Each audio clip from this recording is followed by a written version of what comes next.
The sand remembers what the stone has forgotten. In the heart of Thebes, beneath the shadow of the great temple of Karnak, there existed a doorway that appeared only to those whose hearts had been weighed in the scales of silence.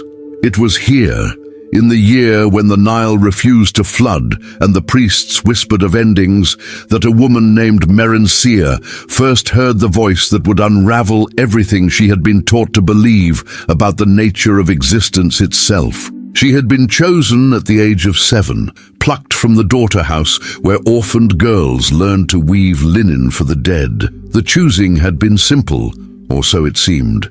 An old woman with eyes the color of storm clouds had walked among them, touching foreheads with a single finger, and when that finger pressed against Merencia's third eye, the world had split open like a pomegranate, revealing seeds of light she had no words to describe. "This one sees what was before the beginning," the old woman had said, and Merencia had been taken that very hour to a place that existed in the spaces between the official temples, a sanctuary that held no name in any recorded text.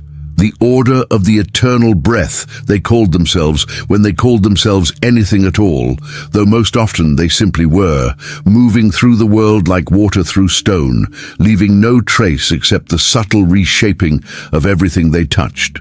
Merencia spent her childhood learning languages that had died before the first dynasty rose, studying star maps that showed constellations no longer visible in the night sky, and sitting in meditation before a pool of mercury that reflected not faces, but the truth of what lay beneath the mask of flesh. Her teacher was a woman named Anktet, whose age was impossible to determine and whose presence carried the weight of accumulated centuries.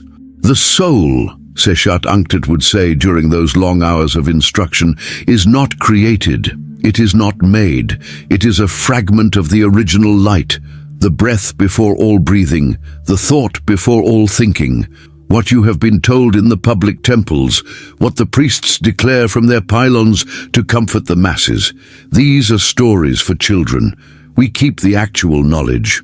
Merencia learned that the gods whose statues lined the processional ways were not beings to be worshipped, but symbols to be decoded, each one a key to understanding a particular frequency of consciousness. She learned that death was not an ending, but a return, not to judgment, but to remembering, and that the elaborate funerary rituals performed for pharaohs and nobles were beautiful theater obscuring a simpler truth. The soul needed no boat to traverse the underworld, because the soul had never actually descended into separation in the first place. "Then why do we forget?" Merencia asked when she was 15, her body finally catching up to the ancient knowing that lived behind her eyes. "If we are fragments of the eternal light, why do we experience ourselves as separate, as lost, as searching?" Anktet had smiled then, an expression both sad and infinitely compassionate. "Because the light wished to know itself through infinite variations. Separation is not punishment, child. It is exploration. But there comes a time in every soul's journey when the exploration completes and the return begins. You are being prepared for something that has not occurred in 3,000 years. The veil of Isis, which separates the manifest from the unmanifest, the formed from the formless, is thinning. You will be among those who witness its final dissolution." The years passed like wind over water, leaving Merencia transformed in ways that had no external evidence. She remained small, dark-haired, unremarkable in the streets of Thebes. But inside, she had become a vessel for knowledge that pulsed like a second heartbeat. She learned to read the Akashic records written in the spaces between atoms.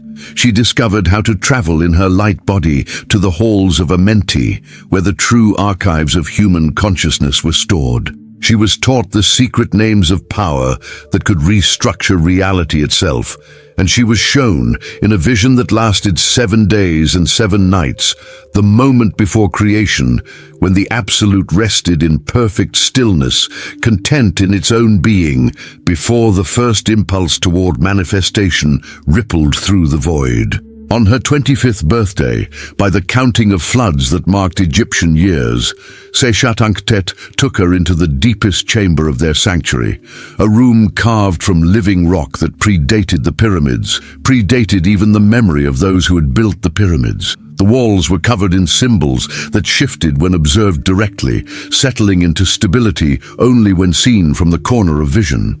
In the center of the chamber stood a pillar of black stone, shot through with veins of gold, and embedded in that stone was something that made Merensea's breath catch in her throat.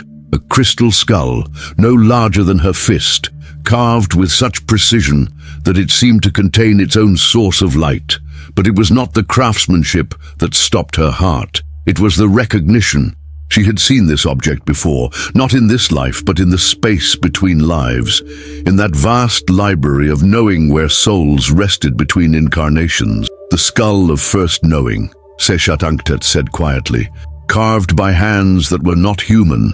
In a time before humanity took its current form, it contains within its matrix the complete story of consciousness, from the moment of the first forgetting to the eventual remembering that awaits all beings. You have been prepared your entire life to receive what it holds.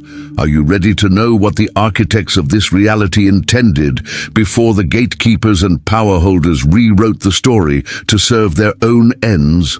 Merencia found her voice, though it emerged as barely more than a whisper. What will I become if I accept this knowing? Something other than what you are. Something that cannot return to the comfortable sleep of ordinary existence. The truth is a sword, child. It cuts away everything that is not essential. What remains is powerful beyond measure, but it is also alone in a way that those who have not crossed this threshold cannot comprehend. I accept, Merencia said, and as the words left her mouth, the skull began to pulse with light that had no color she could name. Seshat gestured for her to approach, and when Merencia stood before the pillar, her teacher's hands moved in patterns that left traces of luminescence in the air. The stone that held the skull began to soften like wax near flame, and then the crystal was free, hovering in the space between them, rotating slowly as it generated harmonics that Merencia felt in her bones, in her blood, in the coiled serpent of energy that rested at the base of her spine. Place your hands on either side, Seshat instructed. Open every defense you have ever constructed. This will hurt in ways that physical pain cannot approach. You will be unmade so that you can be remade in the pattern of original truth. Many have stood where you stand. Most have turned away. Those who have not. She paused, and in that pause, Merencia heard all the weight of centuries. Those who have not turned away have changed the course of human consciousness itself. They have become doorways through which the light returns to a darkened world. Merencia reached out with both hands and touched the crystal skull. The universe exploded. She found herself standing in a place that was not a place, a void that contained all potential but no actuality. Before her stretched what looked like an infinite library. But the books were not made of papyrus or parchment. They were composed of pure thought, crystallized intention, the dreams of gods before gods knew themselves as separate from the dreaming. A figure approached, moving through the void with the ease of one who had never known limitation. It wore the form of a woman, but the form was clearly a courtesy, a way of making the incomprehensible somewhat approachable. The face shifted between all ages and no age, all races and no race, beautiful and terrible in equal measure. Welcome, daughter of light, to the place where all stories are stored before they are lived, the figure said, and its voice was both inside Merencia's mind and echoing through the infinite expanse around them. I am the keeper of the Akasha, the guardian of what was and what will be. You have earned the right to know what was hidden when the world forgot its origin. Are you prepared to see with eyes unclouded by the forgetting? I am, Merencia said, and she was surprised to find that her voice carried the same resonance as the keeper's, as though in this place she was not a student, but an equal. A fragment of the same original consciousness that had spawned all things. Then observe, the keeper said, and gestured to the void. The darkness rippled, and Merencia watched as creation unfolded before her, not as the priests taught it, not as the common stories claimed, but as it had actually occurred in that impossible moment before time became a linear experience. She saw the Absolute resting in perfect contentment, needing nothing, wanting nothing, complete unto itself. She watched as a single thought emerged from that perfection, not a thought of lack or loneliness, but a thought of curiosity, of play, of the question, what would it be like to experience myself as other than I am? From that single thought, the entire cosmos burst into being, not as a separate creation, but as a game of cosmic hide-and-seek, in which the Absolute fragmented itself into infinite pieces, each piece containing the whole, but experiencing itself as partial, as individual, as separate. The light that was all things scattered itself across dimensions and densities, becoming stars and planets, becoming bacteria and whales, becoming human beings who walked upright and looked at the sky and wondered about their origins, never suspecting that they were looking at themselves, reflected in the mirror of creation. The soul, the keeper explained as Merencia watched rivers of light pour into the vessels of matter, is the Absolute experiencing itself through the filter of limitation. Every being that has ever lived, every consciousness that has ever flickered in the darkness, is the same light wearing different masks. There is no separation except in the experience of separation. There is no individual except in the dream of individuality. And the dream is not wrong. It is the entire point. How else could the infinite know itself except through the finite? How else could the eternal appreciate its own nature except by temporarily forgetting and then remembering?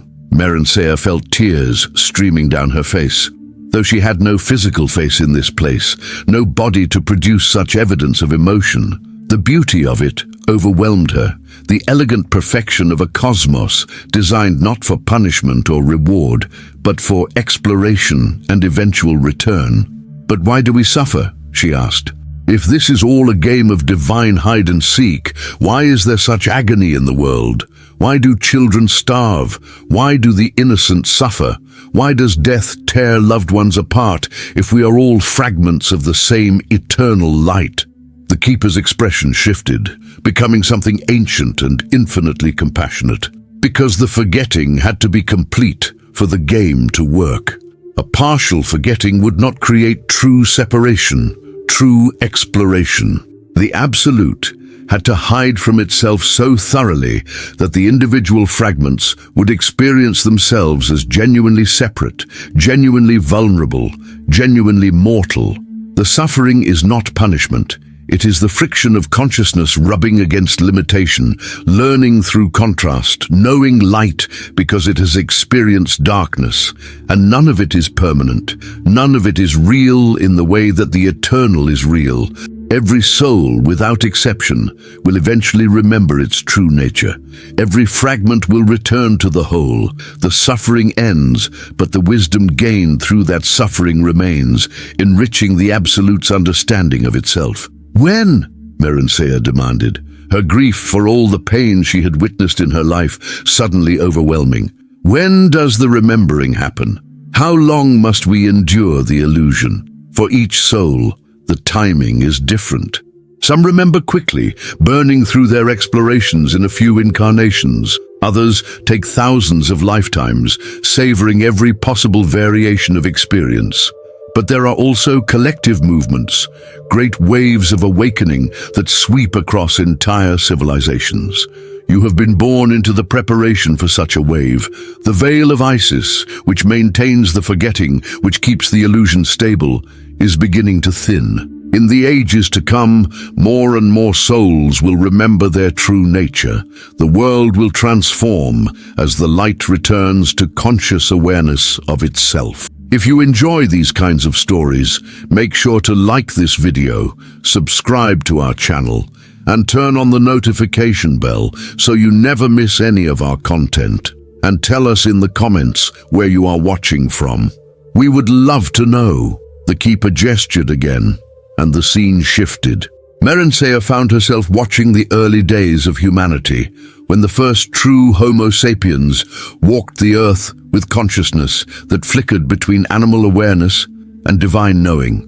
She saw the moment when language emerged, when symbols began to carry meaning beyond their immediate reference, when humans started to tell stories about themselves and their place in the cosmos. And she saw how quickly those stories became dogma, how the direct experience of unity consciousness was translated into religions of worship, hierarchies of power, structures that claimed to mediate between humans and the divine they had never actually been separated from. The great tragedy, the keeper said softly, is not that humans forgot their divine nature. That was always part of the design.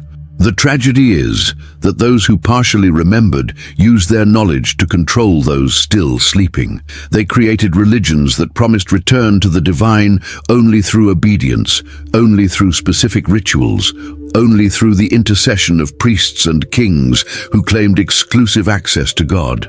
They took the simple truth that all consciousness is divine consciousness exploring itself and twisted it into hierarchies of worthy and unworthy, saved and damned, chosen and outcast. Merencea watched as temples rose across the earth, beautiful and terrible, each one claiming to be the sole path to truth. She saw how the mystery schools that held the actual knowledge went underground, became secret, became hidden behind layers of symbol and ritual to protect the teachings from those who would use them for dominance rather than liberation. She saw her own order, the eternal breath forming in the shadows of the Egyptian dynasties, preserving the truth that before the light fractured itself into many, it was and always would be one. But the control cannot last, the keeper continued, and now Merencea saw the timeline extending forward, moving beyond her own era into futures both near and distant. Every structure built on the suppression of truth eventually collapses under the weight of its own contradictions. The light is patient. It has all of time because it exists outside of time. Eventually the remembering happens. Eventually, the game of separation completes itself and the return begins. What is my role in this? Merencea asked, and even as the question left her, she felt the answer forming in the deepest part of her being. You are a seed planter, the keeper said. You will not see the harvest in this lifetime. You will be persecuted for what you know. You will be silenced by those who profit from the forgetting.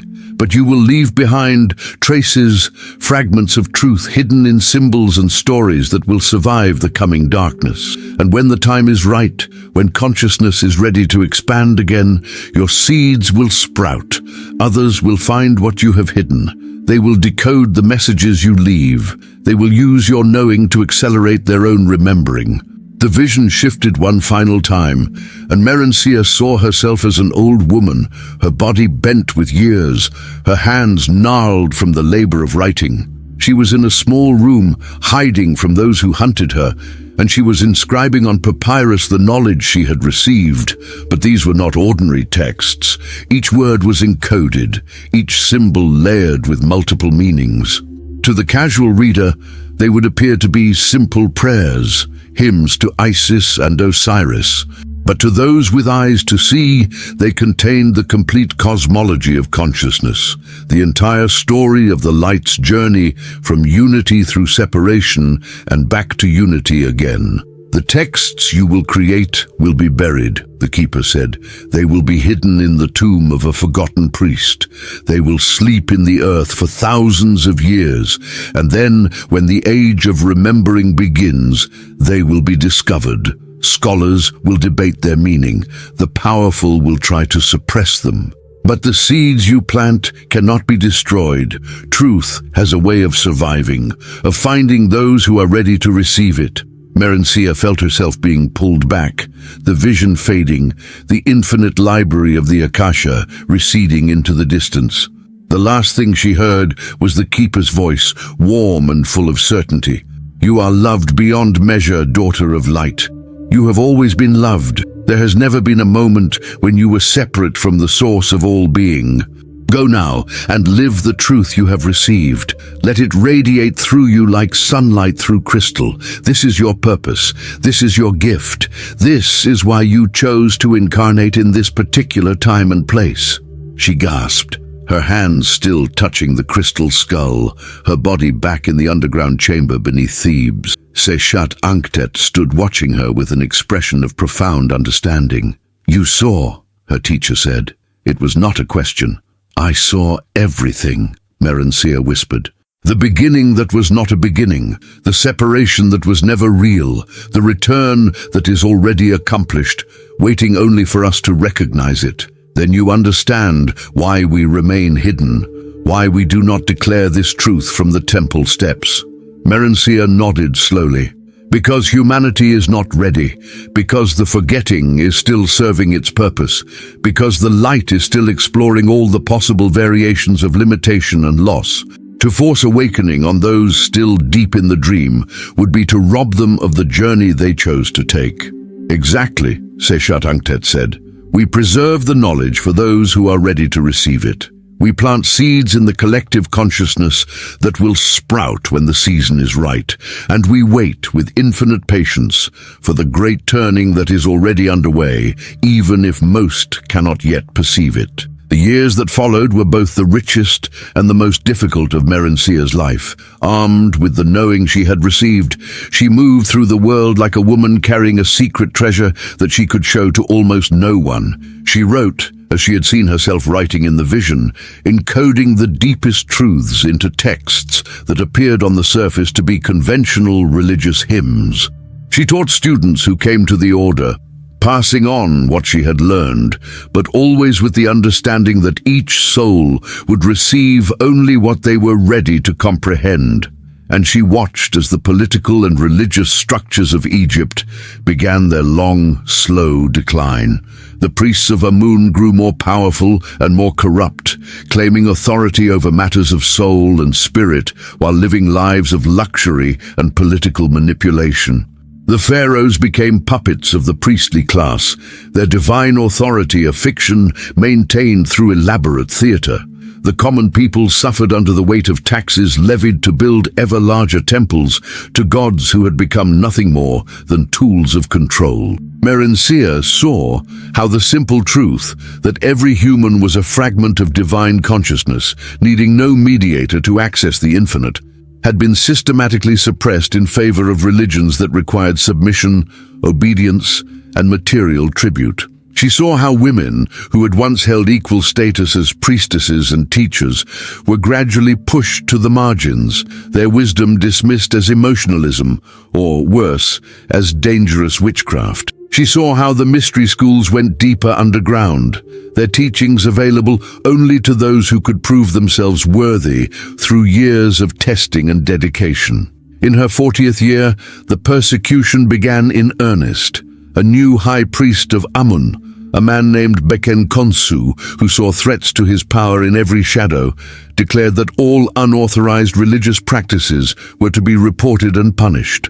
The Order of the Eternal Breath, which had existed in the margins for centuries, suddenly found itself hunted. Members disappeared in the night, libraries were burned, teachers were arrested and never seen again. Seshat Anktet came to Merencia in the darkness before dawn, on the day when the soldiers would raid their sanctuary. "You must go," she said, pressing a bundle of scrolls into Merencia's hands. "Take these texts, hide them where they will be preserved. Your time in Thebes is finished, but your work is not. Come with me," Merencia pleaded, but she already knew the answer. "My time is complete," the old woman said, and she looked younger than Merencia had ever seen her, as though the approaching end had lifted some great burden. "I have lived too many years in this form. I am ready to return to the light, to rest between incarnations before choosing the next journey. But you have work still to do. You carry the seed of knowledge that will flower in a distant age. Go now, and do not look back." Merencia fled into the desert as the sun rose over Thebes, the scrolls wrapped carefully in oiled linen to protect them from sand and heat. She heard the screams behind her as the soldiers found the sanctuary, heard the smoke rising as they burned everything that could burn. But she did not turn back. She walked into the emptiness, trusting that the same intelligence that had created the cosmos would guide her to where she needed to be. She wandered for 40 days and 40 nights, though the number was symbolic rather than literal, losing track of time in the featureless expanse of sand and sky. She ate when she found oases, drank when she encountered wells left by ancient travelers. She spoke to no one, for there was no one to speak to. The desert became her temple, the silence her teacher, the endless horizon her reminder that consciousness was vast beyond measuring, infinite beyond comprehending. On what she thought might be the 40th night, though it could have been the 50th or the 60th for all she knew, Merencia came upon a tomb that should not have existed in that empty place. It was carved into a cliff face that rose suddenly from the flat desert floor, marked with symbols she recognized from her years of study, signs that indicated this was the resting place of a priest of the old ways, someone who had served before the current dynasties, before the corruption of the temples. The entrance was partially covered with sand, but she cleared it with her hands, working through the heat of the day until she could squeeze through the opening. Inside, the air was cool and dry, preserved by the desert's gift of desiccation. The burial chamber was modest, nothing like the elaborate tombs being built for the wealthy and powerful. Just a simple rectangular room with a stone sarcophagus and walls painted with scenes of the deceased making offerings to gods who looked nothing like the current pantheon. Merencia studied those wall paintings with the eyes of one who had received the deepest knowing. These gods were older, stranger, more abstract than the animal-headed deities that populated modern temples. They were shown as beings of pure light, geometric patterns, symbols that represented concepts rather than personalities. This priest, whoever he had been, had understood something that the current age had forgotten. She opened her bundle of scrolls and looked at the texts she had written, the encoded wisdom that contained everything she had learned about the nature of consciousness and its journey through separation back to unity. She knew with absolute certainty that this was where they needed to remain, hidden in the tomb of a priest who would have understood their value, protected by the desert itself until the time came for their discovery. She spent 3 days in that tomb, preparing the scrolls for their long sleep. She wrapped them in layers of linen, treated with natron to prevent decay. She placed them in sealed jars, designed to keep out moisture and insects. And she added one final text, written in a fever of inspiration that felt like channeling something far greater than her individual consciousness. This final text was addressed to whoever would eventually find the collection, and it contained no encoding, no symbols requiring initiation to decode. It was a direct transmission of the truth she had received, written with the understanding that by the time these scrolls were discovered, humanity would be ready to receive what she had to say.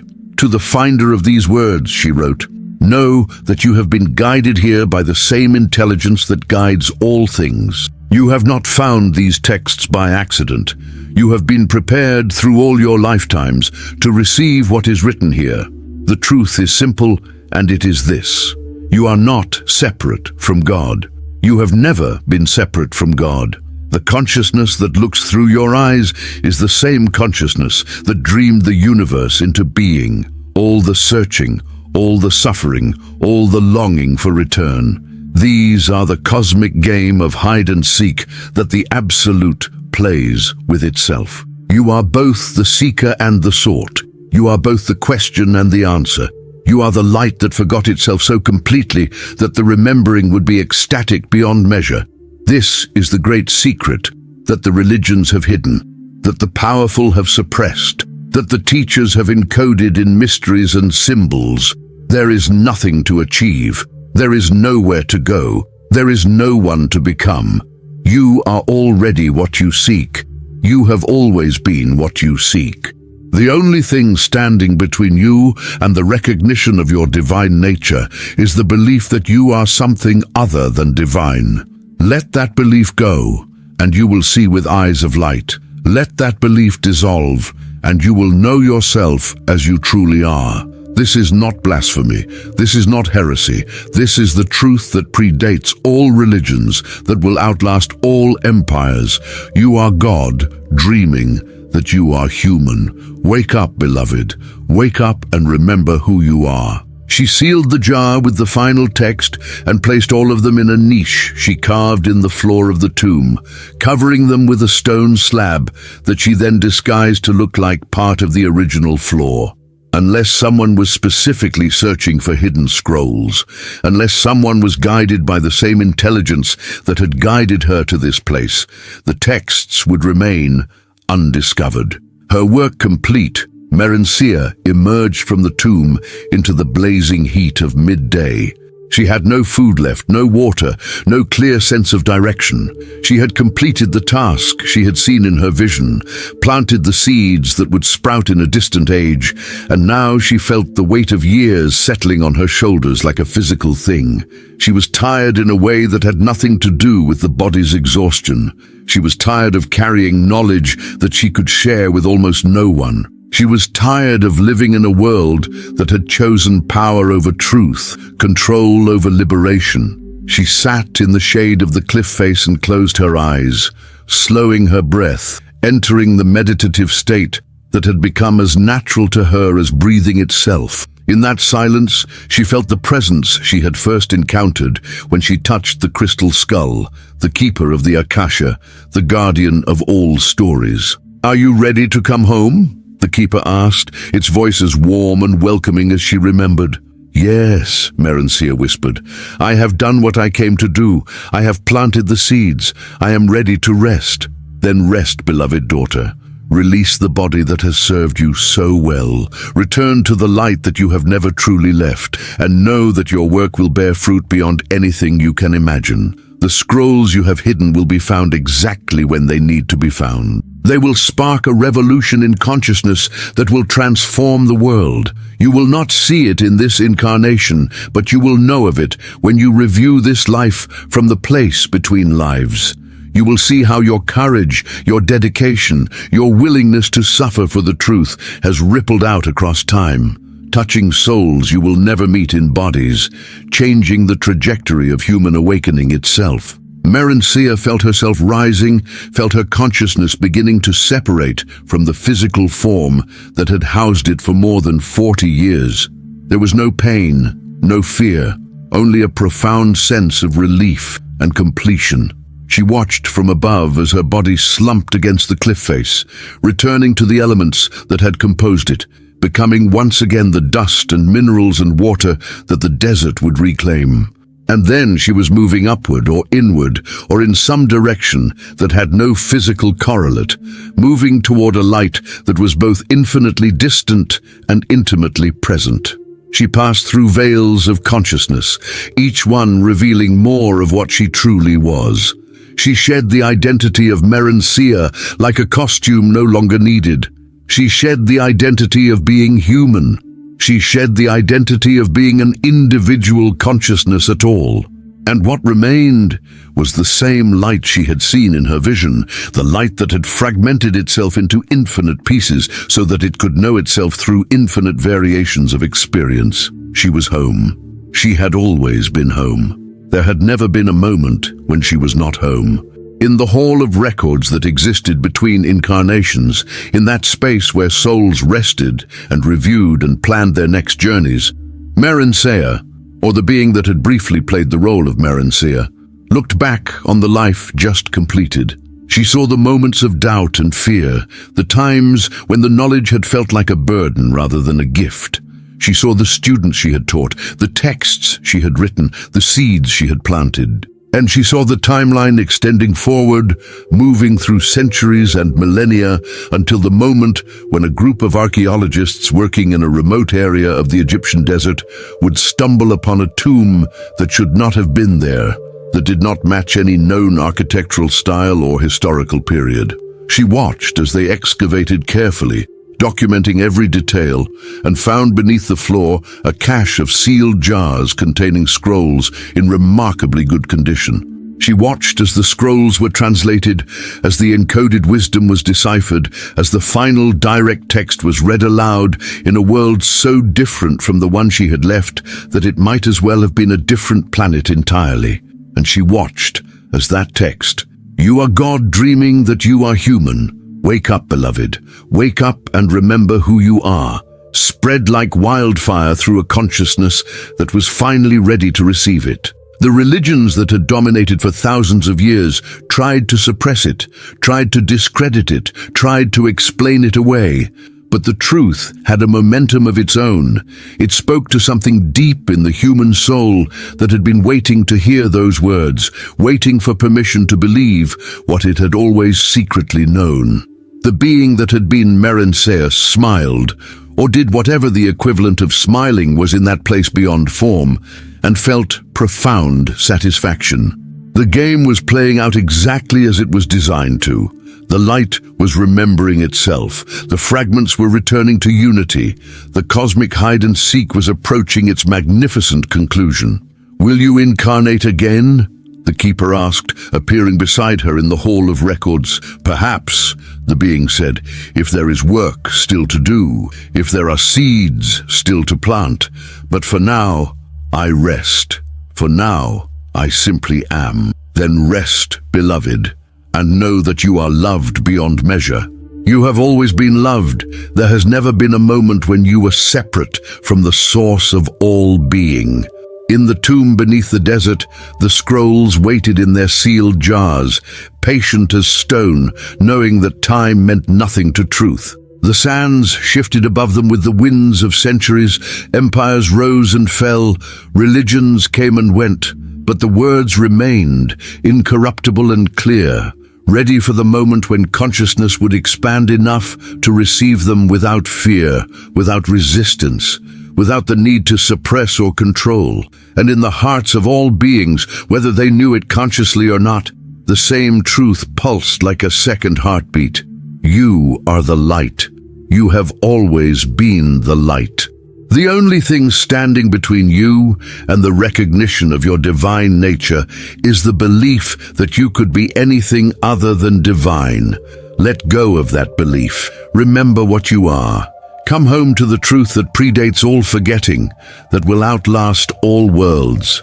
You are God experiencing itself through the lens of limitation. And when you finally remember, when you finally see with eyes of light, the joy will be so vast that all the suffering, all the searching, all the years of separation will reveal themselves as necessary parts of the greatest story ever told. The story of the Absolute falling in love with its own infinite potential. This was the forbidden knowledge. This was what the early Christians knew before the church took over, before the councils decided which texts were acceptable and which were heresy, before the direct experience of divine unity was replaced with hierarchies of mediation and control. This was Sophia's wisdom, the feminine principle of knowing that had been suppressed but never destroyed, that had gone underground but never disappeared. The scrolls waited, the truth waited. And somewhere in the collective consciousness of humanity, the awakening had already begun. And if you like this story, you will definitely love the next one that's appearing on your screen. Don't forget to subscribe to our channel, leave your like, and activate the notifications. See you in the next one.